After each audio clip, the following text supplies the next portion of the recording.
Hello and welcome to this tutorial. My name is Eric Bosha. I am the product manager for low vision devices here at HumanWare. In today's tutorial, we will see how to import a PDF into Prodigi. In order to do so, I will go into my Android desktop by using a 5-finger or 4-finger press and hold. I will find in this case my Explorer application. You can also use a Google folder or a OneDrive or even your email application.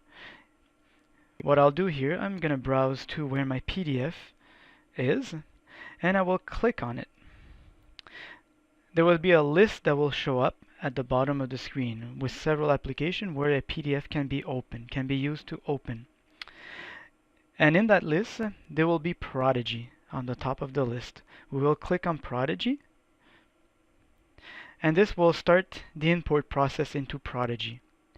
Once it will be converted and imported, you will be brought into the gallery application in Prodigi.